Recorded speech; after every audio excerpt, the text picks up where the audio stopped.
Her hand froze mid-motion, suspended in disbelief as her phone screen illuminated with a name she hadn't seen in nearly a year. For a heartbeat, the world narrowed to that glowing rectangle on her kitchen counter. The half-prepared dinner forgotten as her pulse quickened and her throat went dry. The baby monitor beside her cast a soft blue glow, her daughter's gentle breathing a stark contrast to the sudden chaos erupting in her chest. Have you ever received a call that could shatter the life you've carefully rebuilt? That moment when the past you've tried to escape suddenly demands to be heard? For Vivian Monroe, that call came from the billionaire who had once controlled every aspect of her life. The man she'd fled from 11 months ago, carrying a secret that would change everything. What would make a woman who escaped a controlling relationship ever consider letting that man back into her life? And what happens when he discovers the daughter he never knew existed? Hello, my beautiful queens. Today's story touches something deep in every woman's heart. The courage it takes to walk away from a relationship that diminishes you, even when that relationship comes wrapped in wealth and privilege. So many of us have faced that moment when we must choose between comfort and freedom, between the life others expect us to want and the life our souls need to thrive. As we witness this powerful story unfold, I want you to remember that it's never too late to rewrite your story. Whether you're the one who needed to leave or the one who needs to make amends, healing begins with truth, even when that truth arrives in unexpected ways. So settle in, my sisters, as we explore what happens when past and present collide, and a baby's innocent presence forces two people to confront who they truly are. For a moment, Vivian considered letting the call go to voicemail as she had done countless times before. But something, perhaps the culmination of months of therapy or simply the quiet strength she'd discovered in herself, made her set down the vegetable she was chopping and reach for the phone. "Hello, Dominic." Her voice was steady, betraying none of the thunderstorm of emotions his name alone could still evoke. Vivian. The single word carried a weight of recognition, relief, and something else, vulnerability perhaps, that she had never heard from him before. "You answered." "I did." She moved away from the counter, leaning against the wall where she could still see the baby monitor. "What do you want?" There was a pause and she could almost see him, impeccably dressed even at this hour, probably standing at the floor-to-ceiling windows of his penthouse office, the Chicago skyline glittering behind him like a personal backdrop to his empire. "I wanted to apologize." A small, bitter laugh escaped her before she could stop it. "Apologize? After 11 months of silence? After everything that happened? I know it's late. Too late, probably." His voice had lost the commanding tone that had once directed boardrooms and bent corporate rivals to his will. "But I've been doing a lot of thinking. A lot of work on myself." Vivian closed her eyes, memories washing over her in painful waves. The whirlwind romance with Chicago's most eligible bachelor, the fairy tale engagement that had made headlines, the gradual revelation of the man behind the billion-dollar facade, the control that had started as protectiveness but grew into something suffocating, the arguments that began as passionate disagreements but evolved into cold, calculated dismantling of her confidence. The final, devastating night when she discovered just how far he would go to maintain his perfect image. "It's too late for apologies, Dominic." She kept her voice low, mindful of the sleeping baby just down the hall. "Everything has changed. I know I hurt you." He pressed on, desperation creeping into his voice. "The things I said, the way I treated you, the way you controlled me," she corrected. "The way you isolated me from my friends, criticized my work, made me question my own reality." Yes, the admission seemed to cost him something. All of it. "I was wrong, Vivian. So wrong." She glanced at the baby monitor again, watching the gentle rise and fall of her daughter's chest. The daughter Dominic knew nothing about. The daughter who had saved her in ways she couldn't have imagined when she'd walked away from his penthouse that rainy April night, carrying nothing but her purse and the secret growing inside her. "Why now?" she asked, genuine curiosity mixing with her caution. "Why call after all this time?" There was a pause, and when he spoke again, his voice had lost its practiced smoothness. "I've been in therapy, intensive therapy, for 6 months now. My My sister insisted after what happened with you. After you left. Vivian raised an eyebrow, surprised. Dominic had always dismissed therapy as crutches for the weak. His sister Eliza, the only person in his life who had ever stood up to him, had been trying to get him to see someone for years. Eliza finally got through to you then? She did. Another pause. She told me I'd lost the only woman who ever loved me for myself. Not my money or power. And she was right. Vivian felt a complicated knot of emotions tighten in her chest. Vindication. Sorrow. A dangerous flicker of something she couldn't afford to feel anymore. I'm glad you're getting help, Dominic. I really am. She meant it despite everything. But it doesn't change what happened between us. I know. His voice dropped lower.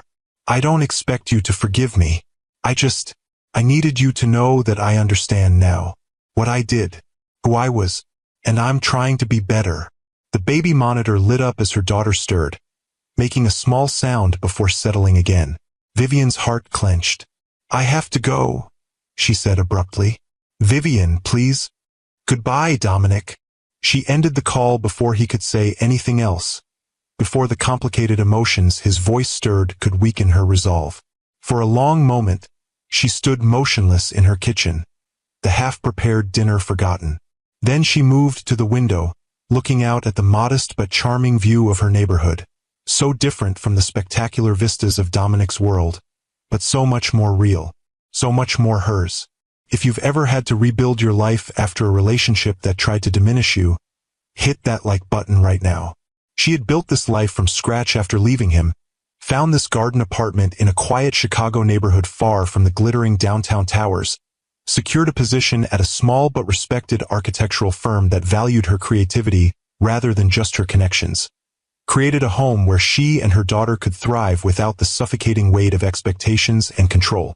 Vivian touched her reflection in the window, tracing the outline of a face that had changed subtly but significantly in the past year. The shadows under her eyes spoke of sleepless nights with a newborn, but there was a clarity in her gaze that had been missing during her time with Dominic, a certainty about who she was and what she deserved. Mama's here, little one, she whispered, though her daughter couldn't hear her. And we're going to be just fine. She returned to her abandoned dinner preparations, chopping vegetables with renewed purpose. As she worked, her mind drifted back to the moment she discovered she was pregnant, just 6 weeks after leaving Dominic. She'd been sitting on the floor of her tiny bathroom in the temporary apartment she'd rented, staring at the positive test with a mixture of terror and wonder. Her first thought had been practical. How would she manage financially? Her second had been protective. How would she keep this child safe from Dominic's controlling influence? But her third thought, the one that had ultimately guided her decision, was simpler. This baby deserved a mother who was whole, who knew her own worth, who could model strength rather than submission. That night, she'd made 2 promises: to never tell Dominic about the pregnancy, and to build a life where her child would never witness her being diminished by anyone. Now, as she finished preparing a simple dinner for one, Vivian wondered if she'd made the right choice. Not about leaving, she'd never doubted that decision, but about keeping Lily's existence a secret. Did a child have the right to know their father, even if that father had been emotionally abusive to their mother? Did Dominic have the right to know he had a daughter, regardless of how he treated Vivian? These questions had haunted her for months, but she'd always circled back to the same conclusion. Until Dominic proved he could respect boundaries and treat people as equals rather than possessions, he wasn't safe to have in their lives. And yet, he was in therapy. He had apologized. He had admitted he was wrong. Was it possible he had actually changed? Vivian shook her head, dismissing the thought. One phone call didn't erase months of manipulation and control. People like Dominic didn't change. They just found new strategies to get what they wanted. After dinner, she checked on Lily, who was sleeping peacefully in her crib, one tiny fist curled beside her cheek. At 8 months old, she was already showing hints of Dominic's features, the same striking blue-gray eyes, the same determined set to her chin. But her spirit was all her own, curious and joyful and resilient in a way that sometimes took Vivian's breath away. "You're the best decision I ever made," she whispered, gently stroking her daughter's dark hair. No matter what happens. Later, as she prepared for bed, Vivian found herself thinking about the first time she'd met Dominic Blackwood, 3 years earlier at a charity gala for Chicago's historic architecture preservation. She'd been there representing her firm, a junior architect excited to network with potential clients. He'd been there as one of the city's most prominent developers, a man whose name was synonymous with the gleaming towers reshaping the skyline. Their meeting had been almost cinematic in its perfection. She'd been studying the detailed model of a historic theater his foundation was restoring, so absorbed that she'd bumped into him, spilling champagne on his undoubtedly expensive suit. "I'm so sorry," she'd gasped, mortified. Instead of the irritation she'd expected, he'd looked at her with genuine amusement. "It's just a suit," he'd said, his voice warm and rich. "The question is, what do you think of the restoration plans?" Surprised by his interest, she'd given her honest opinion, that while the exterior preservation was impressive, the interior redesign sacrificed too much of the original character for modern convenience. She'd immediately regretted her candor, certain she'd offended him. But instead, he'd studied her thoughtfully before asking, "What would you do differently?" That question had launched a 2-hour conversation, during which they'd moved from the crowded gala to a quiet corner of the venue's rooftop garden. Under a canopy of stars and city lights, they discussed architecture, preservation, the soul of cities, and the responsibility of those who shaped them. By the end of the evening, Vivian had been captivated, not just by his obvious intelligence and charm, but by his apparent willingness to listen, to consider perspectives different from his own. When he'd asked for her number, she'd given it without hesitation. Their courtship had been a whirlwind of exclusive restaurants, private jets to weekend getaways, and intimate conversations that made her feel truly seen for perhaps the first time in her life. Dominic had seemed genuinely interested in her ideas, her ambitions, her vision for her career. He'd introduced her to influential people in the architecture world, opened doors she hadn't even known existed. "You have extraordinary talent," he'd told her one night as they lay tangled together in the sheets of his penthouse bedroom. "The world should see what you can do." For the first 3 months, Vivian had felt like she was living a fairy tale, the talented but unknown architect discovered by the brilliant billionaire who valued her mind as much as her beauty. The shift had been so gradual she'd barely noticed it happening. A casual comment about a dress being a bit too revealing for a professional event. A question about why she needed to meet that particular colleague for drinks. A suggestion that perhaps her design concept was a bit too ambitious for her level of experience. Each comment, each question, each suggestion had seemed reasonable in isolation. It was only in retrospect that she could see the pattern, the slow, methodical way he'd begun to reshape her according to his vision. By the 6-month mark, she'd found herself checking her appearance in the mirror before he came home, wondering if her outfit would meet with his approval. She'd started declining invitations from friends he'd subtly criticized. She'd begun second-guessing her professional judgments when they differed from his. And still, she'd believed they were in love, that he wanted what was best for her, that his greater experience in the world meant he knew better than she did about so many things. The engagement had come at the 8-month mark, a breathtaking ring, a proposal atop the tallest building in his real estate portfolio, with the entire Chicago skyline as their witness. She'd said yes through tears of joy, believing she'd found her partner, her champion, her home. The headlines had been immediate and overwhelming. Real estate mogul Dominic Blackwood to wed unknown architect. Chicago's most eligible bachelor finally caught. Fairy tale romance for billionaire developer. The public scrutiny had been intense, and Dominic had been protective, arranging for private security, screening her calls, managing her social media presence for her own good. At the time, she'd been grateful for his protection from the sudden invasion of privacy. It was only later that she realized how effectively he'd used that protection to isolate her, to position himself as the buffer between her and the world, to make her increasingly dependent on him for both professional opportunities and personal validation. By the time she'd begun to recognize the true nature of their relationship, they were 10 months in, 2 months from the wedding, and she'd already lost touch with most of her friends, become estranged from family members who'd expressed concerns about the relationship's intensity, and grown accustomed to seeking Dominic's approval before making even minor decisions. The realization hadn't come as a sudden epiphany but as a slow, creeping horror, the gradual understanding that the man she loved, the man she'd agreed to marry, was systematically erasing the woman she'd been and replacing her with a carefully curated version of herself that better suited his needs and image. But even then, she might have gone through with the wedding if not for that final, devastating night, the night she discovered just how far Dominic Blackwood would go to maintain control.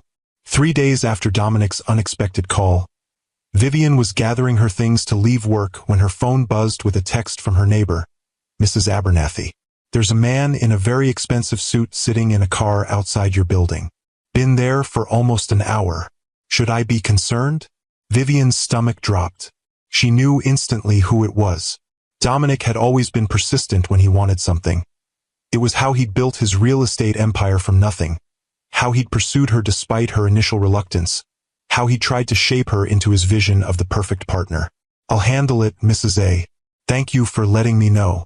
She texted her babysitter next, asking her to stay a bit longer, then called an Uber instead of taking her usual train. During the ride, she tried to calm her racing thoughts. What did he want? Why come in person after that phone call? What would she say to him? By the time the Uber pulled up half a block from her building, Vivian had centered herself. She spotted his car immediately, a sleek black Bentley that stood out like an exotic bird among the practical sedans and SUVs of her neighborhood. As she approached, the driver's door opened, and Dominic stepped out. He looked both exactly the same and somehow different. The bespoke suit, the perfectly styled dark hair with distinguished touches of silver at the temples, the commanding presence that seemed to bend the very air around him, all unchanged. But there was something different in his posture, less rigid perhaps, and definitely something new in his eyes as they found hers. "You shouldn't be here," she said without preamble, stopping several feet away from him. "I know."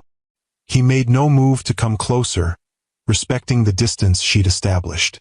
"But I needed to see you." "Why?" She crossed her arms, aware of curious glances from neighbors walking dogs or returning from work. "What could you possibly have to say that couldn't be said over the phone?" "That I'm sorry." His voice was quiet but carried clearly in the evening air. "That I was wrong. That losing you was the wake-up call I needed. And you thought showing up unannounced was the way to demonstrate you've changed?" She raised an eyebrow. "That you respect boundaries now?"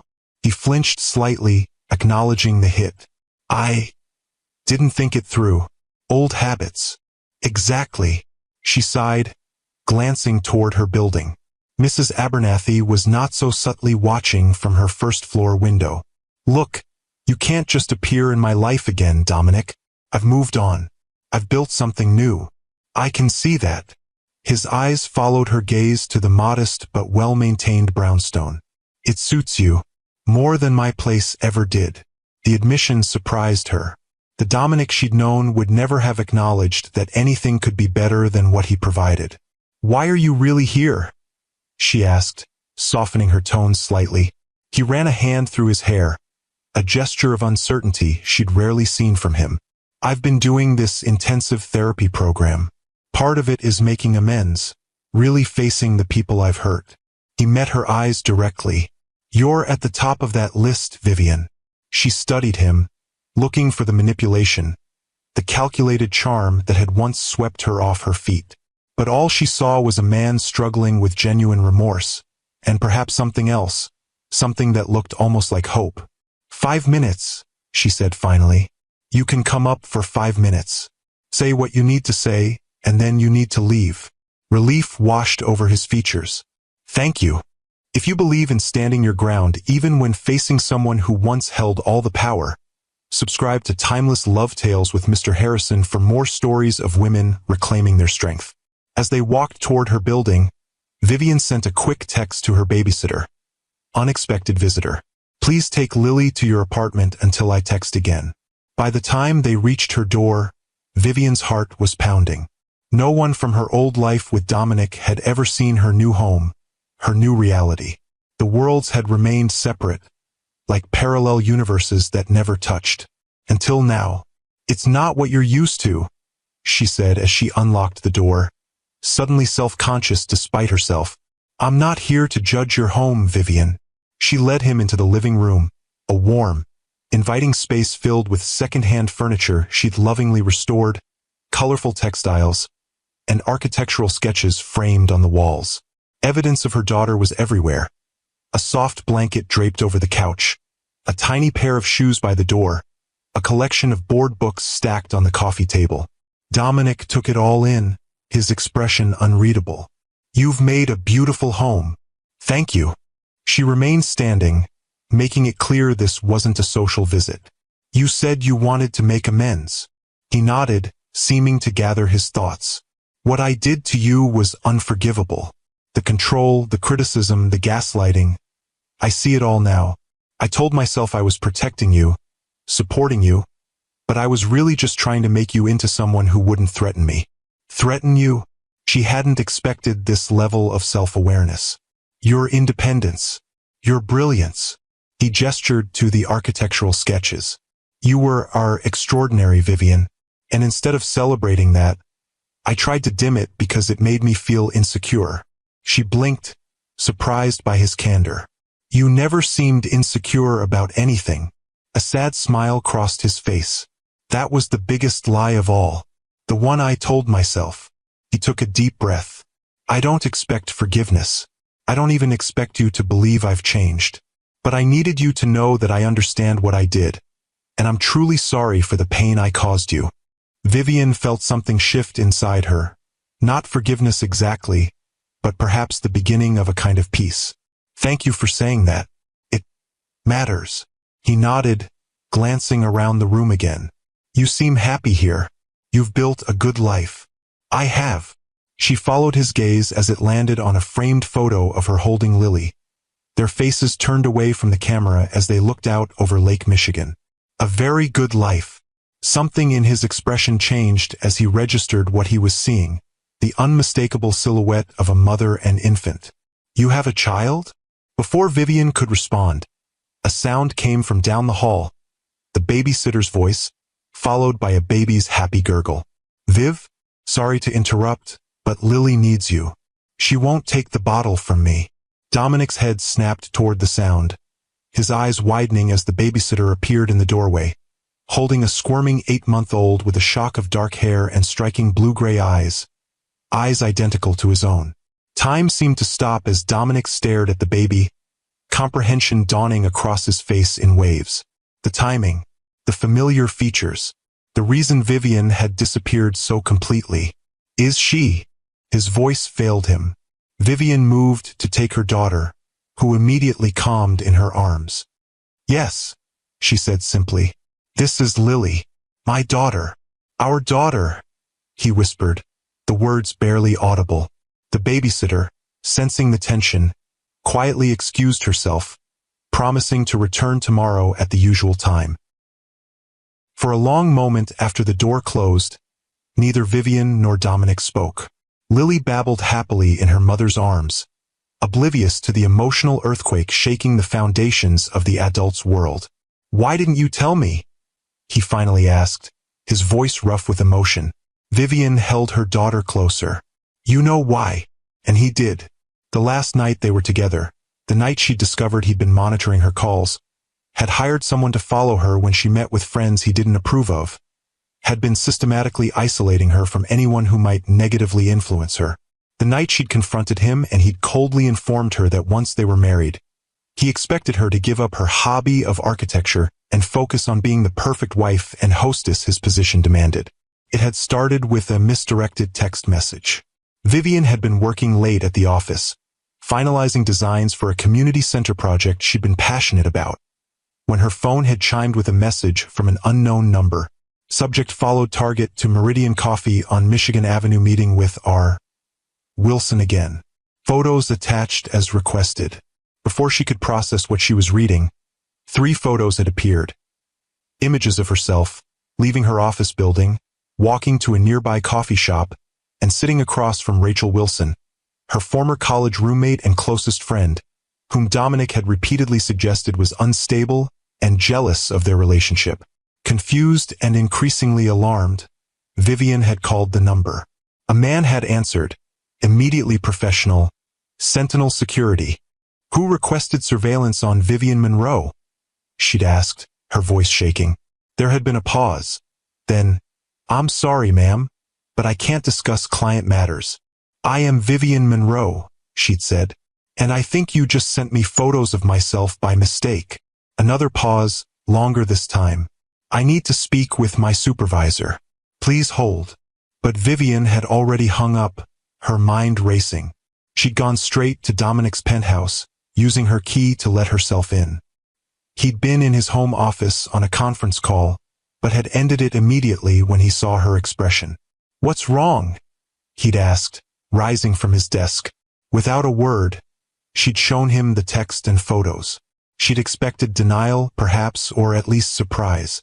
What she hadn't expected was the flash of irritation that had crossed his face before he'd composed himself.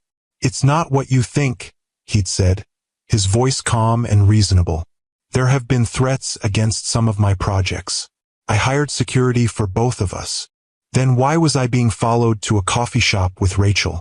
Why were photos being taken? Why wasn't I told? I didn't want to worry you. He'd moved toward her, reaching for her hands, but she'd stepped back. And frankly, I was concerned about Rachel's influence. She's never supported our relationship. Because she saw what I couldn't, Vivian had whispered, the pieces suddenly falling into place. The way you were isolating me, controlling me. Don't be dramatic, Vivian. His tone had hardened slightly. Everything I've done has been for us, for our future. No. The clarity had been sudden and overwhelming. It's been for you, for your image, for your comfort. His expression had changed then, the mask of concern slipping to reveal something colder. You're upset. We'll discuss this tomorrow when you're thinking more clearly. I'm thinking more clearly than I have in months, she'd said. Tell me the truth, Dominic. How long have you been having me followed? How many of my conversations have you monitored? How many of my friendships have you deliberately undermined? Instead of denying it, he'd sighed, as if dealing with a petulant child. You don't understand the world I operate in, Vivian. The position you'll hold as my wife. There are expectations, standards that must be maintained. Standards? She'd echoed, incredulous.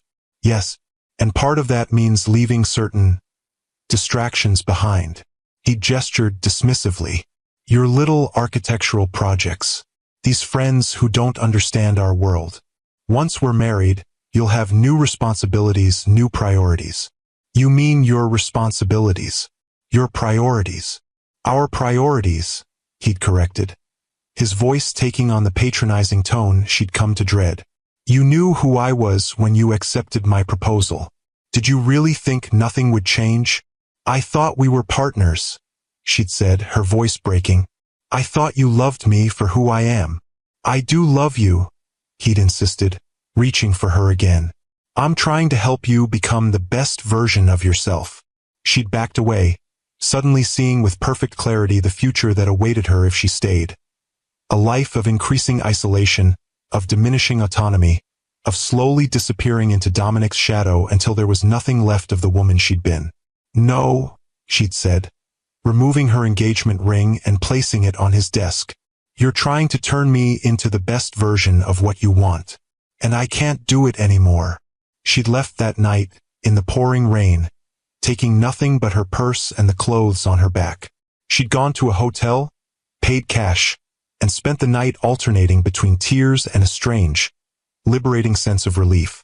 The next day, she'd arranged for a friend to collect some of her things from Dominic's penthouse while he was at work, had found a temporary apartment, and had begun the process of rebuilding her life. 6 weeks later, she'd discovered she was pregnant. Now, standing in her modest living room with Lily in her arms and Dominic staring at them both with naked emotion, Vivian finished recounting that night. I couldn't bring a child into that environment, she said quietly. I couldn't let her grow up watching her mother being controlled and diminished. I couldn't risk you doing the same to her. Dominic's face crumpled, the carefully maintained facade of the billionaire developer completely gone. He sank onto the edge of the couch, his eyes never leaving the baby's face. "She has my eyes," he said, his voice breaking, "and your stubborn chin." Despite everything, Vivian felt a pang of sympathy for him. "She's determined, like both of us. May I?" He hesitated, then gestured vaguely toward the baby. "Could I hold her?" Vivian hesitated. This wasn't how she'd imagined this moment, if she'd ever imagined it at all. But looking at Dominic now, seeing the naked vulnerability in his expression, she made a decision. "Sit back," she instructed. And when he did, she carefully placed Lily in his arms, showing him how to support her head even though she was well past needing it. The moment Lily settled against him, looking up with curious eyes at this new person, something extraordinary happened. Dominic Blackwood, ruthless negotiator, empire builder, man who prided himself on never showing weakness, began to cry. Not dignified single tears, but deep, body-shaking sobs that seemed to come from some long-sealed vault within him. "I'm so sorry," he whispered, the words meant for both of them. "I'm so sorry." Lily, startled by this emotional display, reached up a tiny hand and patted his wet cheek, a gesture of innocent comfort that only made him cry harder. Vivian stood watching, her own eyes filling with tears. This wasn't the confrontation she'd expected. This wasn't the manipulative, controlling man she'd fled from. This was someone broken open, facing the consequences of his actions in the most profound way possible.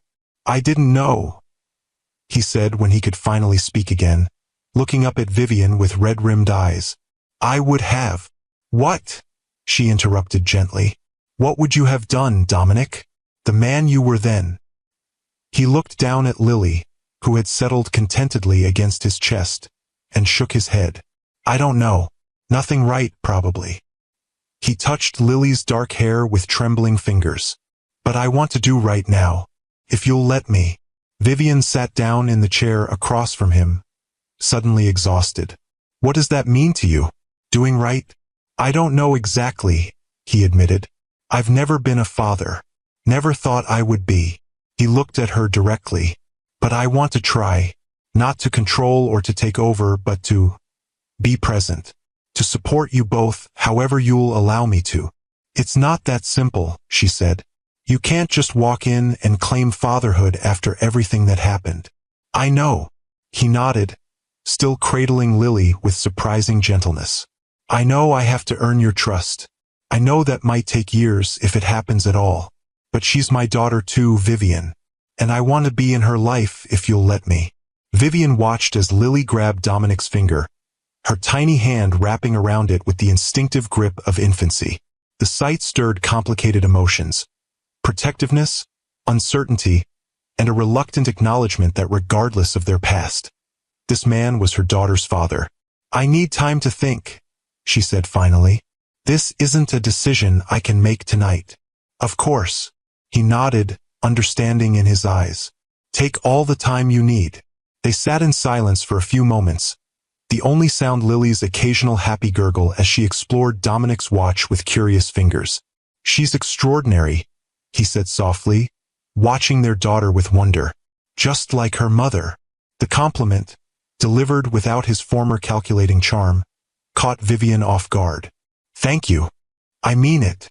He looked up, his expression earnest. "I mean it." He looked up, his expression earnest. "Everything you've built here, this home, your career, raising our daughter alone, it's remarkable. I don't think I fully understood your strength until this moment." Vivian wasn't sure how to respond to this new Dominic, this man who seemed capable of genuine admiration without the undercurrent of control. Before she could formulate a reply, Lily began to fuss, rubbing her eyes with tiny fists. "She's getting tired," Vivian said, rising to take her. "It's past her bedtime." Dominic relinquished the baby reluctantly, his hands lingering for a moment as if trying to memorize the feel of her. "She's perfect," he whispered. "I should put her down," Vivian said, needing a moment alone to collect her thoughts. "Wait here." In the nursery, a cheerful room painted in soft yellows and greens, Vivian went through Lily's bedtime routine on autopilot, her mind racing. The man sitting in her living room seemed genuinely transformed by the sight of his daughter. But was it real? Was it lasting?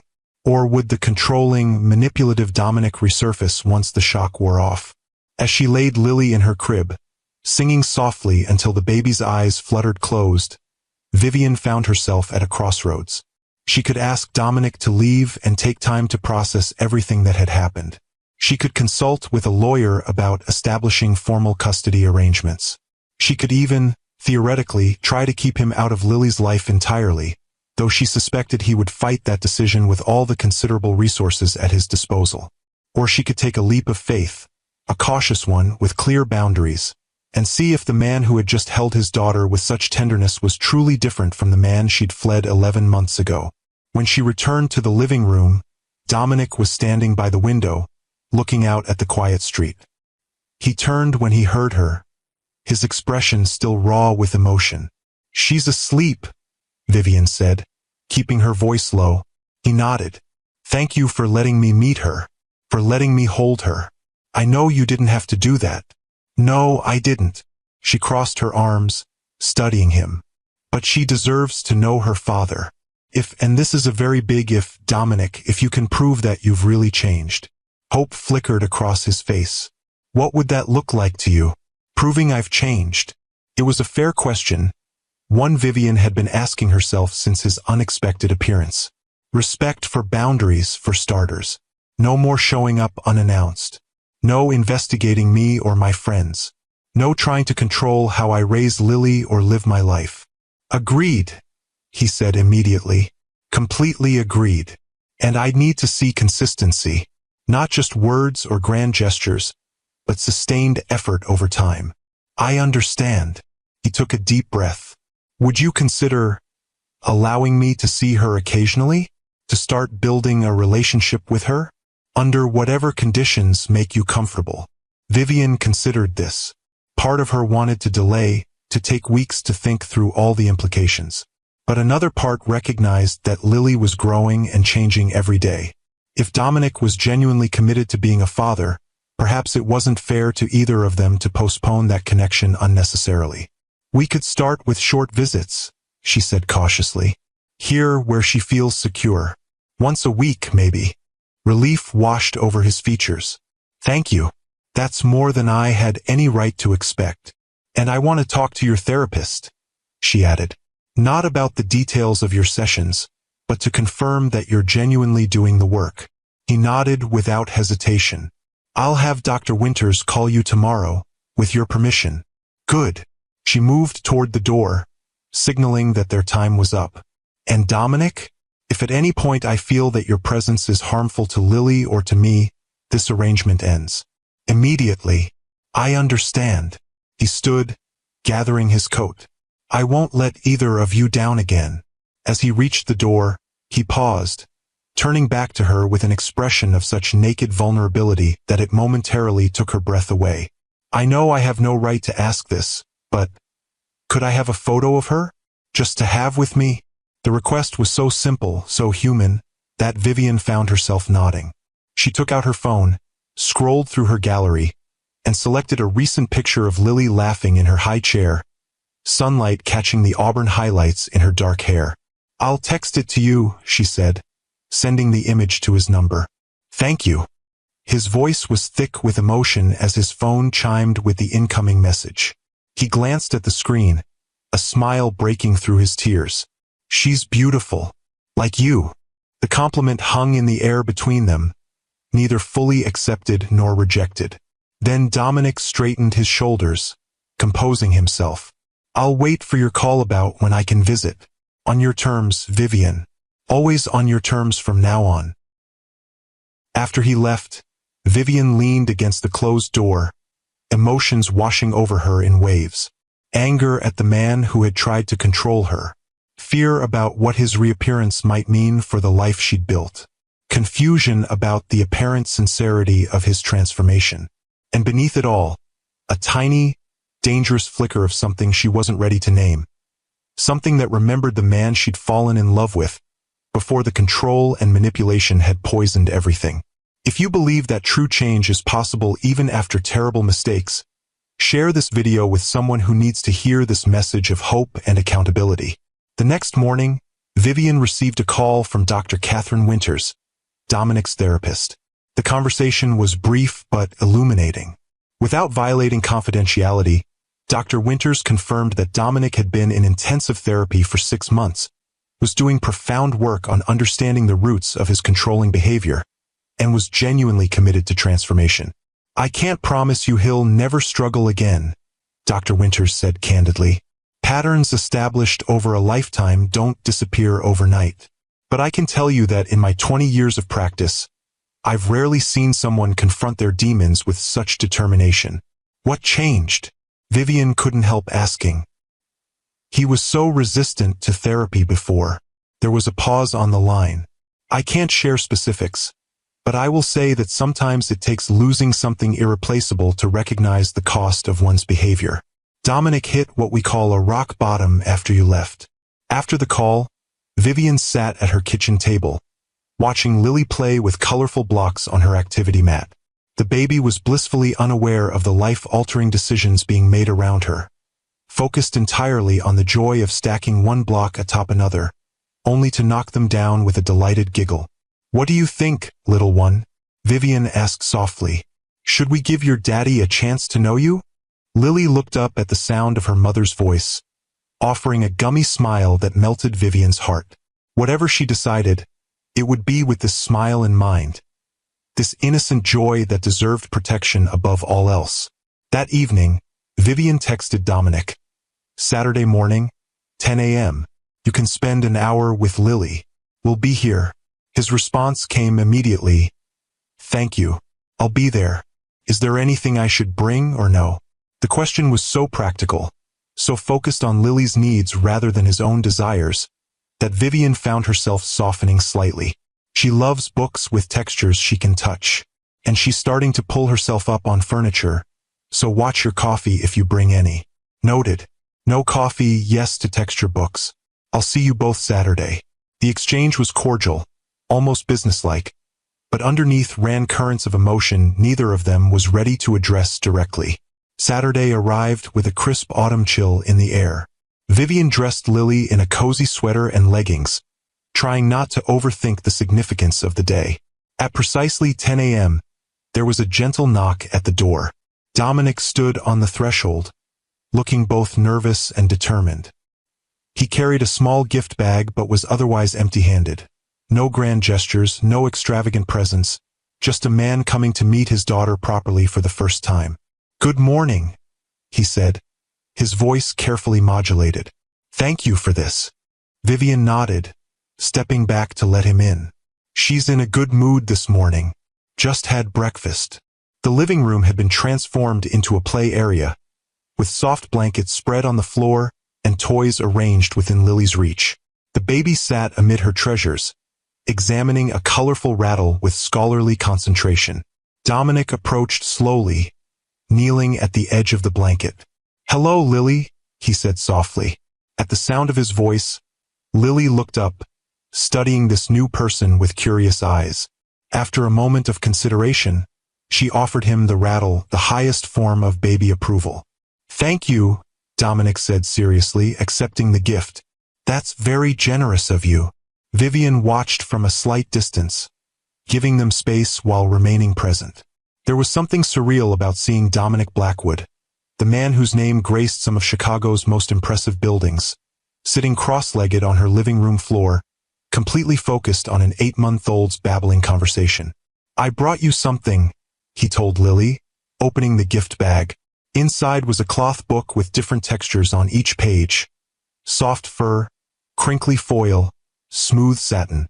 Nothing extravagant or showy, just a thoughtful gift suited to her developmental stage.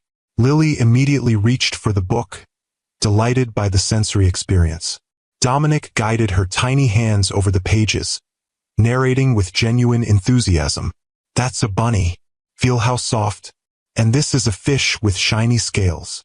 As the hour progressed, Vivian found herself relaxing incrementally. Dominic was natural with Lily, patient and attentive without being overbearing. He followed the baby's lead, letting her set the pace of their interaction, celebrating her small achievements with authentic joy. When Lily began to rub her eyes, signaling her morning nap was approaching, Dominic recognized the cue without being told. "Someone's getting sleepy," he observed, helping gather the toys they'd been playing with. "She'll need to go down for her nap soon," Vivian confirmed. Dominic nodded, standing reluctantly. "Same time next week?" he asked, hope evident in his voice. "Yes," Vivian found herself saying. "That would be fine." At the door he paused. "Thank you, Vivian, for today. For giving me a chance I probably don't deserve." "I'm not doing it for you," she reminded him gently. "I'm doing it for Lily." "I know." His smile was tinged with sadness. "But I'm grateful nonetheless." After he left, Vivian put Lily down for her nap, then sat in the nursery rocker, processing the morning. The man who had just spent an hour playing with their daughter seemed worlds away from the controlling figure who had monitored her calls and hired someone to follow her. Was it possible for someone to change so fundamentally? Or was this just another performance? Another manipulation? Only time would tell. And for Lily's sake, Vivian was willing to wait and see. The weeks that followed established a new rhythm to their lives. Dominic came every Saturday morning, spending an hour with Lily while Vivian remained nearby. As Lily grew more comfortable with him, their interactions deepened. He learned her favorite songs, the toys that made her laugh, the subtle differences between her hungry cry and her tired fussing. For his part, Dominic maintained scrupulous respect for the boundaries Vivian had established. He never arrived early or stayed late. He never brought extravagant gifts or tried to impress with his wealth. He never questioned Vivian's parenting decisions or suggested alternatives unless specifically asked. He was, in every observable way, honoring his promise to do things on her terms. One Saturday in late November, as the first snow of the season dusted Chicago streets, Dominic arrived for his usual visit looking uncharacteristically hesitant. "Is everything okay?" Vivian asked as she let him in. "Yes," he said quickly. "Everything's fine. I wanted to ask you something, and I'm not sure how you'll feel about it." Vivian tensed slightly. "What is it?" "Next Saturday is Lily's 9-month birthday," he began carefully. "I was wondering if, instead of our usual hour here, I could take you both to the Lincoln Park Conservatory. It's warm inside, and there's a holiday flower show that I thought Lily might enjoy. All the colors and textures." He rushed to add, "You'd be with us the entire time, of course. It would just be a change of scenery." Vivian considered the request. Over the past weeks, she'd seen consistent evidence of Dominic's commitment to being a good father. He'd never once pressured her for more time or different arrangements. And the conservatory was a public place, safe and appropriate for a baby Lily's age. "That sounds nice, actually," she found herself saying. "Lily and I could use a change of scenery." Relief washed over his features. "Great. I can pick you up, or meet you there, whatever you prefer." "We'll meet you there," Vivian said, maintaining that small boundary. 11 o'clock? Perfect." He smiled, then turned his attention to Lily, who was babbling excitedly from her play mat, clearly recognizing her Saturday morning visitor. The conservatory outing marked a subtle shift in their arrangement. While Vivian remained vigilant, she found herself gradually allowing Dominic more natural interactions with Lily. They established a routine of weekly excursions to child-friendly locations, the aquarium, the children's museum, quiet corners of local cafes with play areas. Through it all, Dominic remained consistent. He never pushed for more than Vivian offered. He never attempted to leverage his wealth or influence to impress either of them. He simply showed up, week after week, fully present and genuinely engaged with his daughter's development. As Christmas approached, Vivian faced a dilemma. Her parents had invited her and Lily to spend the holiday at their home in Michigan, a tradition she'd maintained even during her relationship with Dominic. But this year, the thought of Dominic spending Christmas alone, without seeing Lily, stirred unexpected compassion. After much consideration, she called him one evening after Lily was asleep. I wanted to let you know that Lily and I will be at my parents' from the 23rd through the 27th, she began. So we'll miss our regular Saturday. I understand, he said, disappointment evident in his voice despite his attempt to hide it. Family traditions are important. Please give your parents my regards. Vivian took a deep breath. Actually, I was wondering if you'd like to see Lily before we leave. Perhaps on the 22nd? We could meet somewhere festive, maybe Millennium Park to see the Christmas tree. The silence on the other end of the line spoke volumes. When Dominic finally responded, his voice was thick with emotion. I'd love that. Thank you, Vivian. The outing to see Chicago's massive Christmas tree became another milestone in their evolving arrangement. Bundled against the December cold, the three of them wandered through the holiday displays, Lily wide-eyed with wonder at the twinkling lights and festive decorations. Dominic pushed the stroller with practiced ease, pointing out decorations and narrating the experience for Lily's benefit. As they stopped for hot chocolate and a bottle for Lily, Dominic handed Vivian a small, wrapped package. It's not much, he said quickly.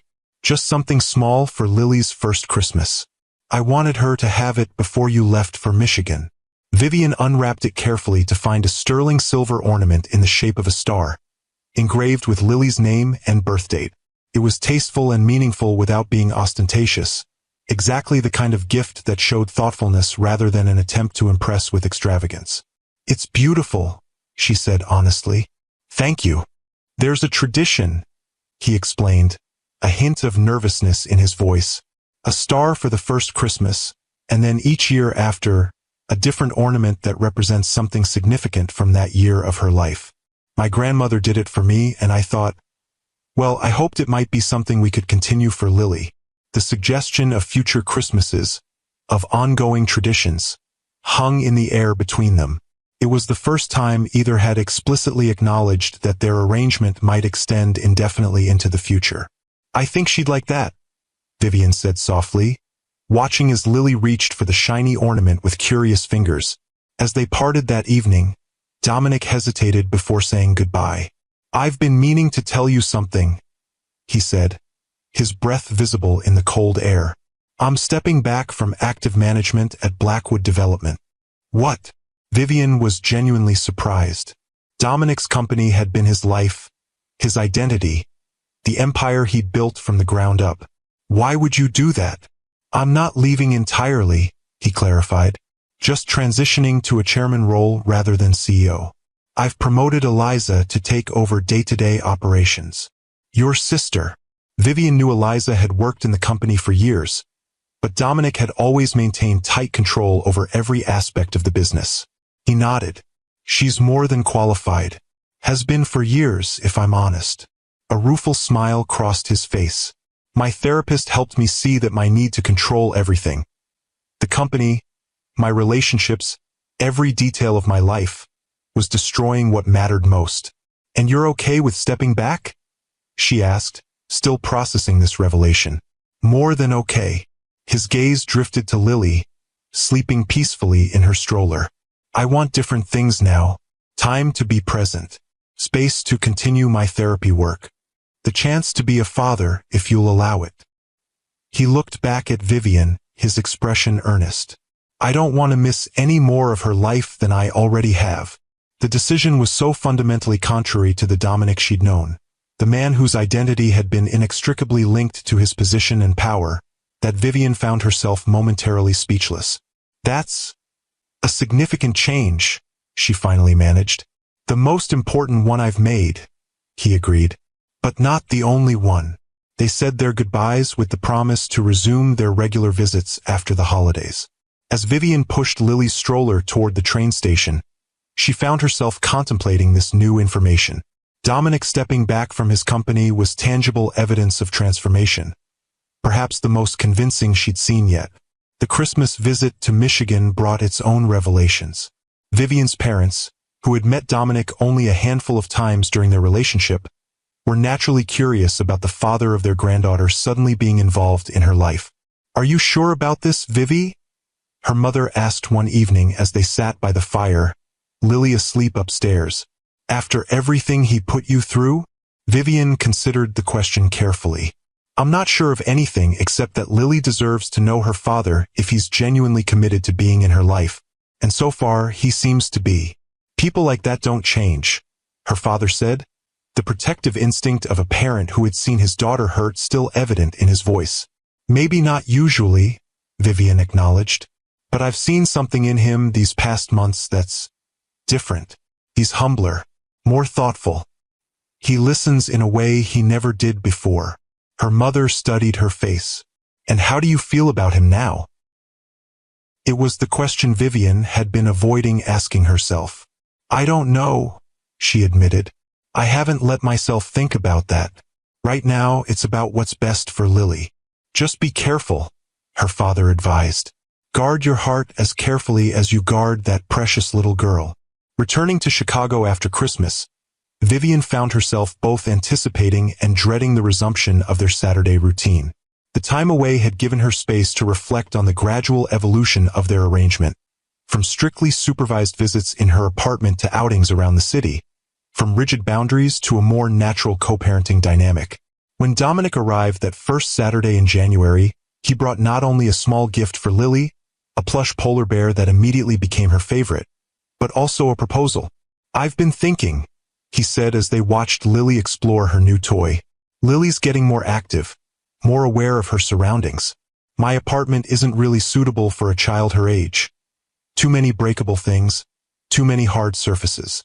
He hesitated, then continued. I found a place in Lincoln Park with a fenced yard and a nursery. Nothing extravagant, just somewhere safe where she could spend time occasionally. If you're comfortable with that idea. Vivian raised an eyebrow. You bought a house just for Saturday visits? Not exactly. He looked slightly embarrassed. I've been wanting to move out of the penthouse for a while. It never felt like a home, just a statement. The new place is smaller, warmer. Somewhere I could actually live, not just showcase success. Again, Vivian was struck by how fundamentally his priorities seemed to have shifted. The Dominic she'd known had been obsessed with appearances, with projecting power and success through his possessions and properties. I'd like to see it before Lily spends time there, she said cautiously. Of course. Relief washed over his features. Whenever you'd like. And I haven't finalized anything yet. I wanted your input on safety features, child-proofing, that sort of thing. The house in Lincoln Park turned out to be a revelation. Instead of the sleek, modern aesthetic that had defined his penthouse, Dominic had chosen a renovated Victorian with character and warmth. The furnishings were comfortable rather than showcases, the colors warm and inviting rather than the stark monochrome he'd previously preferred. Most telling was the nursery, which he'd clearly put thought into without going overboard. It was painted a soft green, with a simple crib, a comfortable rocker, and shelves filled with age-appropriate books and toys. A handmade mobile hung above the crib. Not an expensive designer piece, but something crafted with evident care. Did you make that? Vivian asked, gesturing to the mobile. Dominic nodded, looking slightly self-conscious. My therapist suggested I try working with my hands as a way to practice patience and mindfulness. I'm not particularly skilled, but... He shrugged. I wanted to create something for her. Vivian touched one of the felt animals hanging from the mobile, a little fox with carefully stitched details. It's beautiful, she said honestly. She'll love it. As winter melted into spring, their arrangement continued to evolve. Dominic now spent Saturday mornings with Lily at his house, with Vivian initially present for the entire time, then gradually comfortable enough to use the opportunity to run errands or meet friends for coffee, returning to pick up Lily after a few hours. By Lily's first birthday in May, they had established a functional co-parenting relationship that, while still carefully bounded, allowed both parents to be meaningfully involved in their daughter's life. The birthday celebration itself was a small affair in Vivian's backyard. Just family and close friends, with Dominic present not as an outsider but as Lily's father. Watching him help Lily blow out her single candle, his face alight with genuine joy at her delight in the frosting, Vivian felt something shift inside her. The anger and fear that had defined her feelings toward him for so long had gradually given way to something more complex. Not forgiveness exactly, but perhaps understanding. Recognition that people could indeed change when properly motivated and willing to do the difficult internal work. After the party, as Dominic helped clean up while Lily napped, exhausted from the excitement, he broached a subject they'd been dancing around for months.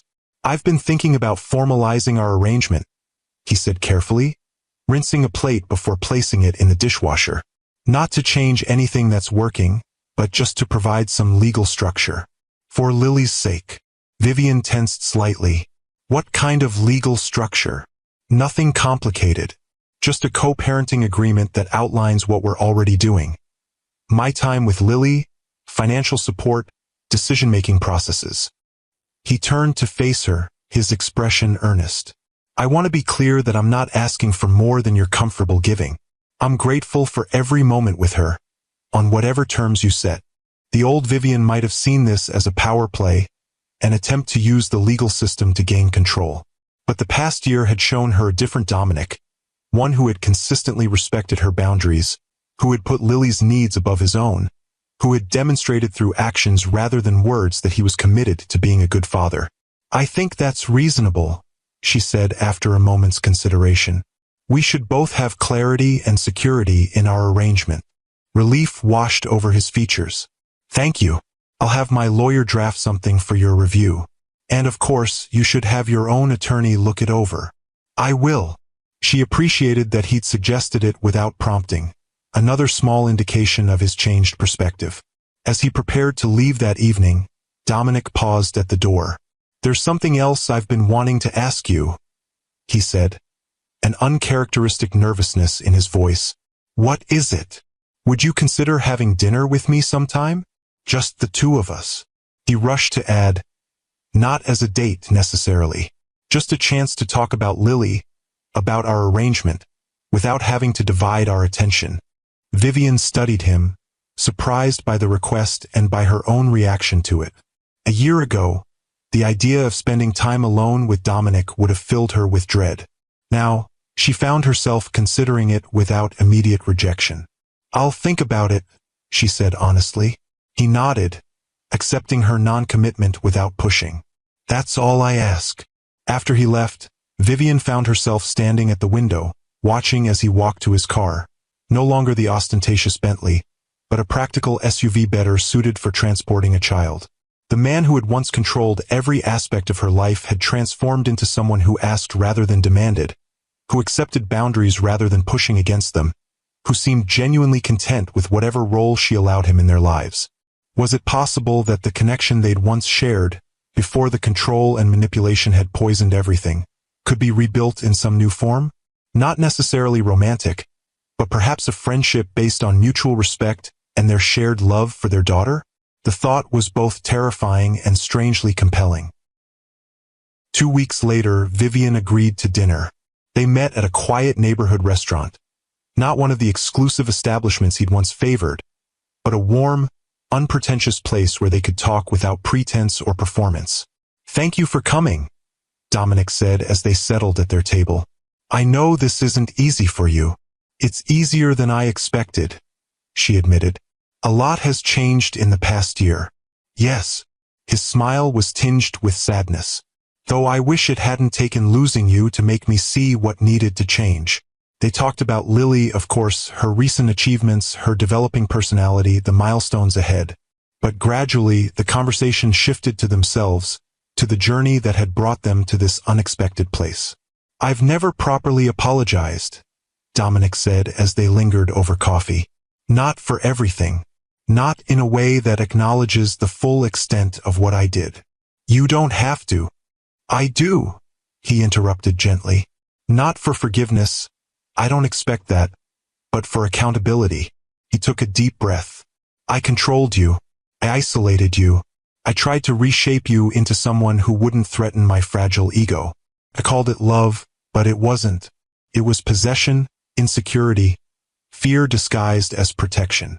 Vivian sat very still, the raw honesty of his words washing over her. "I've spent the past year trying to understand why I needed that control, why I couldn't love without possessing, why I saw your independence as a threat rather than a strength." He met her gaze directly. "It doesn't excuse what I did. Nothing could. But I want you to know that I see it now. All of it. And I'm doing everything in my power to ensure I never treat anyone that way again. Especially our daughter. Thank you for saying that, Vivian said softly. It matters. There's something else. He hesitated, then continued. I want you to know that I support whatever boundaries you need to maintain. If you never want more than a co-parenting relationship, I understand and respect that completely. Your well-being, your autonomy, your happiness, they matter to me now in a way they should have mattered before. The sincerity in his voice, the genuine remorse in his eyes, touched something deep within Vivian. Not forgiveness exactly, but perhaps the beginning of healing. I don't know what the future holds for us, she said honestly, but I'm grateful that Lily will have a father who understands the importance of respect and boundaries, who can teach her that love should elevate, not diminish. That's all I want, he said simply, to be worthy of her, and perhaps someday worthy of your friendship. As they parted that night, something had shifted between them, not a return to what was, but perhaps the first tentative step toward something new, something healthier, something built on a foundation of hard-earned wisdom rather than fairy tale romance. If this story touched your heart, leave a comment sharing what resonated most with you. And remember, my queens, sometimes the happiest endings aren't about going back to what was, but creating something healthier than you ever thought possible.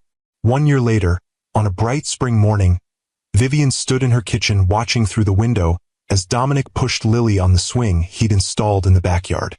The little girl's laughter floated through the open window, a sound of pure joy that never failed to warm Vivian's heart. So much had changed in the 2 years since she'd fled Dominic's penthouse in the rain. The frightened, isolated woman she'd been then had transformed into someone stronger, more confident, more certain of her worth and boundaries. And Dominic, too, had changed. The controlling, insecure man who'd needed to possess what he loved had gradually become someone capable of supporting without smothering, of loving without demanding, of finding joy in Lily's independence rather than feeling threatened by it. Their co-parenting arrangement had evolved into a genuine partnership. Dominic now had Lily 2 days a week and alternate weekends. He attended her doctor's appointments and participated in decisions about her care. He contributed financially without using money as leverage. Most importantly, he consistently demonstrated respect for Vivian's boundaries and autonomy. They weren't a couple again. Perhaps they never would be. The wounds of their past were too deep, the breach of trust too fundamental to simply return to what had been. But they had found something perhaps more valuable. A friendship built on mutual respect, shared purpose, and the hard-earned wisdom that came from confronting their own flaws and failures. As Vivian watched Dominic lift Lily from the swing and spin her around, both of them laughing, she reflected on the unexpected journey that had brought them here. It hadn't been easy. There had been setbacks along the way, moments when old patterns threatened to resurface, when trust wavered, when the weight of the past seemed too heavy to move beyond. But they had persevered, for Lily's sake initially, and eventually for their own. They had learned that true strength wasn't found in control or perfection, but in vulnerability, in accountability, in the courage to change. Dominic looked up, catching Vivian watching them. He smiled. Not the calculated charm of the man she'd once known, but something more genuine, more humble. He set Lily down, and she immediately toddled toward the flower bed, fascinated by a butterfly that had landed on a bloom. "She's fearless," he said as he approached the kitchen window. "Gets that from her mother." Vivian smiled, accepting the compliment for what it was. Genuine admiration without an agenda. "She gets plenty from you too. That determination, that focus. Hopefully only the good parts," he said, a shadow of old regret crossing his face. "We're all works in progress," Vivian reminded him gently. "Even Lily." He nodded, his gaze returning to their daughter, who was now carefully examining a dandelion with scholarly concentration. "I never thought I could love someone this much," he admitted, "or that I could learn to love without needing to control." "You've come a long way," Vivian acknowledged. "We both have, and they had." The journey hadn't ended in the fairy tale reconciliation that stories often promised. There was no dramatic reunion, no passionate declaration that erased the past. Instead, there was something quieter but perhaps more meaningful. Two people who had hurt each other finding a way to heal, to forgive, to build something new from the ashes of what had been destroyed. They would always be connected through Lily, bound by the fierce love they shared for their daughter. And perhaps that was enough. Not the passionate romance they'd once shared, but a deeper connection forged through difficulty and growth, through accountability and forgiveness, through the daily choice to be better than they had been before. As Lily ran back to Dominic, holding up her dandelion like a precious treasure, Vivian felt a sense of peace settle over her. Their story hadn't ended the way she'd once imagined, but perhaps it had ended exactly as it needed to, not with a dramatic reunion, but with two people finding their way to a healthier, more authentic connection than they'd ever managed before. And in that moment, watching the father of her child kneel to accept a dandelion from their daughter's tiny hands with all the reverence of receiving a priceless gift, Vivian knew that sometimes the most beautiful endings aren't returns to what was lost, but discoveries of something entirely new. Something that could only be found through the courage to leave, the strength to heal, and the wisdom to recognize that love, in its truest form, sets both people free. "Coffee?" she called through the window, surprising herself with the invitation. Dominic looked up, equally surprised. "I'd like that," he said simply. As they sat at her kitchen table while Lily played with her blocks on the floor nearby, Vivian found herself contemplating the long, winding path that had brought them to this moment of quiet companionship. "I've been offered a partnership at the firm," she said, breaking the comfortable silence. Dominic's face lit up with genuine pleasure. "Vivian, that's wonderful. You've earned it. It means longer hours, more responsibility," she continued. "I might need some flexibility with our arrangement." "Whatever you need," he said immediately. "I can take Lily more days if that helps. My schedule is flexible now that Eliza's running the day-to-day operations." There was no hint of the old Dominic in his response, no calculation, no attempt to leverage her need into greater control, just a straightforward offer of support. "Thank you," she said, meaning it. "It would help to have her with you on Wednesdays as well. At least until I adjust to the new role. Consider it done." He sipped his coffee, watching Lily over the rim of his cup. "You know, I never properly thanked you." "For what?" "For having the courage to leave." His eyes met hers, sincere and clear. "If you hadn't, I would never have faced myself, never changed. I'd still be that man. Controlling, insecure, slowly destroying everyone who tried to love me." Vivian was silent for a moment, absorbing the weight of his words. "It wasn't courage exactly," she finally said. "It was survival. I couldn't breathe anymore." "I know." Regret shadowed his features. "And I'm so sorry for that. For all of it." "I've forgiven you, Dominic," she said quietly, realizing as she spoke that it was true. "Not for your sake but for mine." Carrying that anger was exhausting. He nodded, understanding. "Thank you.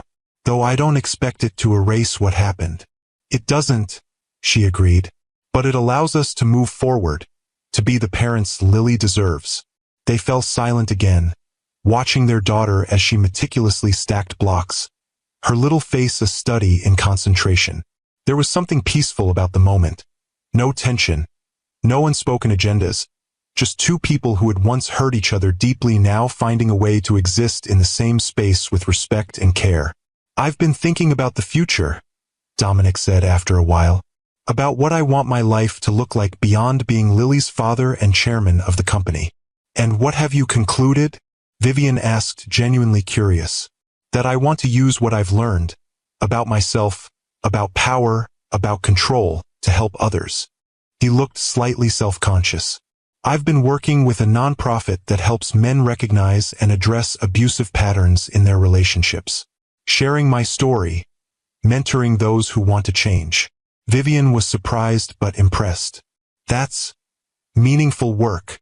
"It feels right," he said simply. "Using my experience to prevent others from making the same mistakes, from causing the same pain." This was perhaps the most profound evidence of his transformation, not just changing for his own benefit or even for Lily's, but extending that change outward, trying to break cycles of control and abuse in others. "I'm proud of you," Vivian said, the words coming naturally despite their complicated history. "That takes courage." "I had a good example," he replied, his eyes meeting hers with quiet appreciation. As the afternoon progressed, they moved to the backyard, sitting on the patio while Lily explored her outdoor toys. Their conversation flowed easily, touching on Lily's development, their respective work, mutual acquaintances, and plans for the summer. There was a comfort between them that Vivian hadn't expected to find again. Not the intense connection of their early relationship, but something more grounded, more authentic. They had seen the worst of each other and had chosen to grow rather than remain trapped in destructive patterns.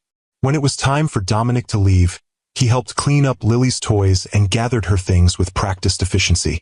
At the door, he paused, something unspoken in his expression. "Would you and Lily like to join me for dinner next weekend?" he asked. "At my place? I've been taking cooking classes, and I'd like to try out a new recipe." The invitation hung in the air between them, carrying more weight than its simple words suggested. It wasn't just dinner. It was a step toward something beyond their carefully structured co-parenting arrangement.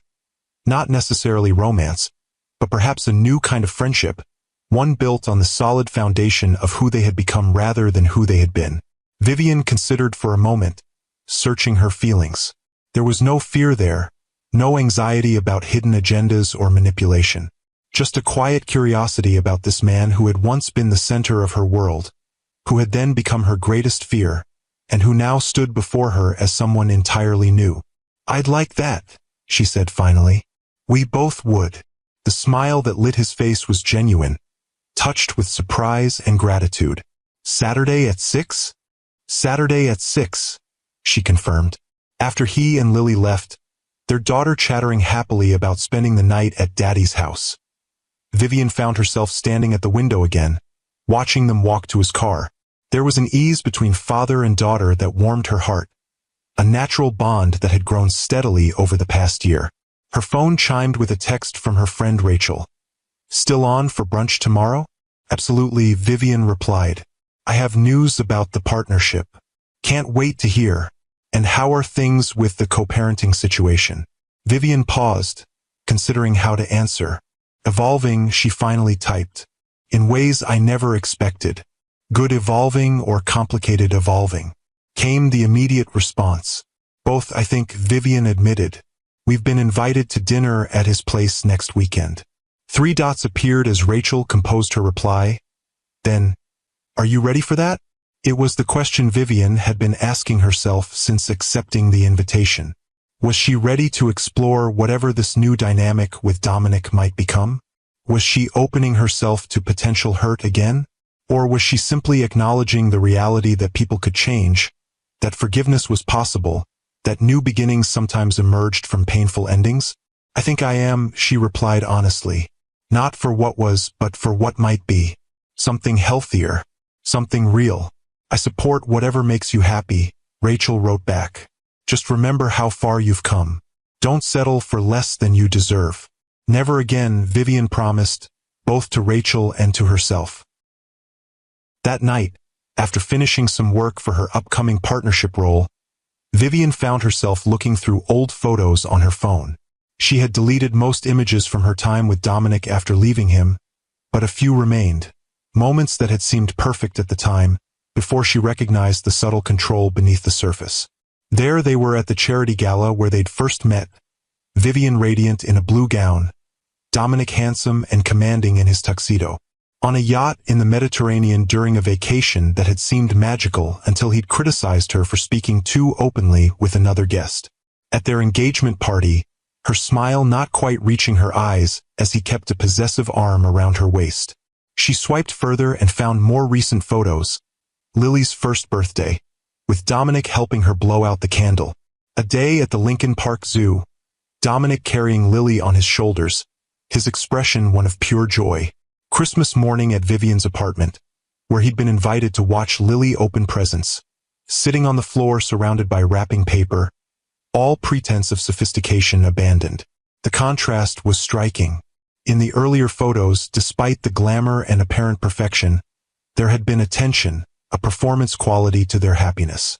In the recent images, despite the more modest settings and circumstances, there was an authenticity, a genuine connection that no amount of wealth or status could fabricate. Vivian set her phone aside, a sense of clarity washing over her. She wasn't considering reconnecting with Dominic because she missed what they'd had or because she was romanticizing the past. She was open to exploring this new dynamic precisely because he wasn't the same man, and she wasn't the same woman. They had both been broken by their experience, him by losing her by his betrayal of trust, and had rebuilt themselves into people capable of healthier connections. Whatever happened next, whether they remained simply co-parents or developed a deeper friendship or even, someday, something more, it would be a choice made from strength rather than need, from clarity rather than illusion. The dinner at Dominic's house the following Saturday was surprisingly comfortable. His new home, warm and unpretentious, reflected his changed priorities. The meal he prepared was simple but delicious, nothing showy, just good food made with care. Most telling was how he had prepared for Lily, with a toddler-friendly version of their dinner and special plates that delighted her. As they sat in his backyard after dinner, watching Lily chase fireflies in the early summer twilight, Dominic turned to Vivian with an expression of quiet contentment. "Thank you for coming tonight," he said, "for giving me the chance to show you who I'm trying to become." "Thank you for becoming someone worth knowing again," she replied honestly. He nodded, accepting both the compliment and its implicit criticism of who he'd been before. "I know we can never go back to what we were," he said carefully. "And truthfully, I wouldn't want to. That relationship wasn't healthy for either of us." "No, it wasn't," she agreed. "But I wonder." He hesitated, choosing his words with evident care. "I wonder if we might find our way to something new, something better. Not right away, and only if it's what you want to." Vivian looked at him, really looked at him, seeing both the man she'd once loved and the man he'd become. The arrogance had been replaced by humility, the need to control by a willingness to support, the insecurity by a hard-won self-awareness. "I'm open to that possibility," she said softly. "One day at a time. No pressure, no expectations." Relief and hope mingled in his smile. "One day at a time," he agreed, "following your lead." As Lily ran back to them, a captured firefly glowing gently between her cupped hands, Vivian felt a sense of rightness settle over her.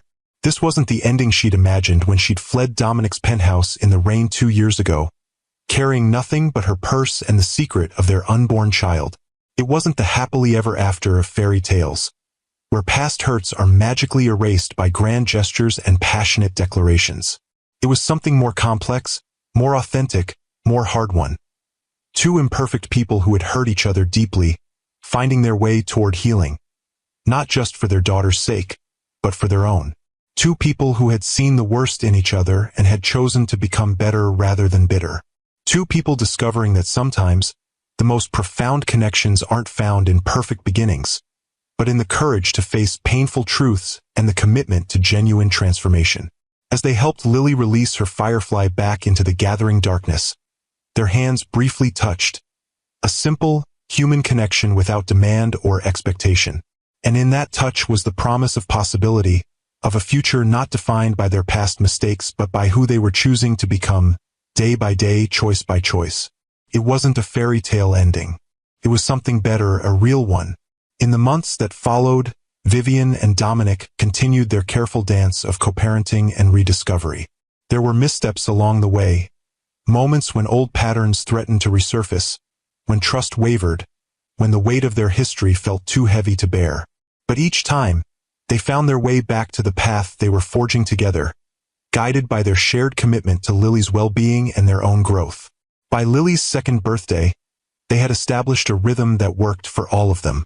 Dominic had proven himself not just with words but with consistent actions, respecting boundaries, supporting Vivian's career without trying to control it, and being the kind of father who celebrated his daughter's independence rather than seeking to shape her in his image. The partnership they built wasn't what either of them had imagined when they'd first met at that charity gala years ago. It was messier, more complex, more honest than the fairy tale romance they'd once believed in. There were no grand gestures or dramatic reconciliations, just the quiet heroism of two people doing the hard work of becoming better versions of themselves. On a warm summer evening, as they watched Lily chase butterflies in the community garden they'd helped create, a project that combined Vivian's architectural vision with Dominic's resources. Without either dominating the other, Vivian found herself reflecting on the journey that had brought them here. "Do you ever wonder?" she asked. "What would have happened if I hadn't left that night?" Dominic considered the question carefully, his gaze following their daughter's delighted exploration. "I think about it sometimes," he admitted, "and I'm grateful every day that you had the courage to go." "Grateful?" She looked at him, surprised. "If you had stayed," he said quietly, "I would never have faced myself, never changed. I would have continued believing that control was love, that power was strength." He turned to meet her eyes. "And Lily would have grown up watching me diminish her mother, learning that was what relationships should be."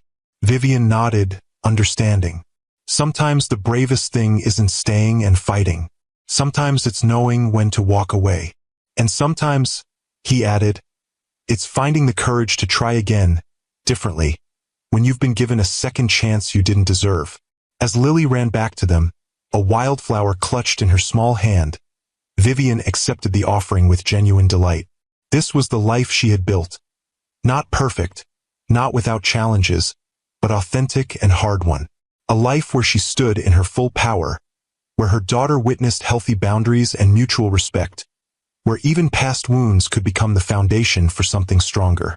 If this story touched your heart, leave a comment sharing what resonated most with you. And remember, my queens, our worth isn't measured by the luxuries surrounding us or the status of our relationships, but by the strength we find when everything is stripped away. Sometimes the greatest love story isn't about who we end up with, but about finding our way back to ourselves, and teaching our children to do the same.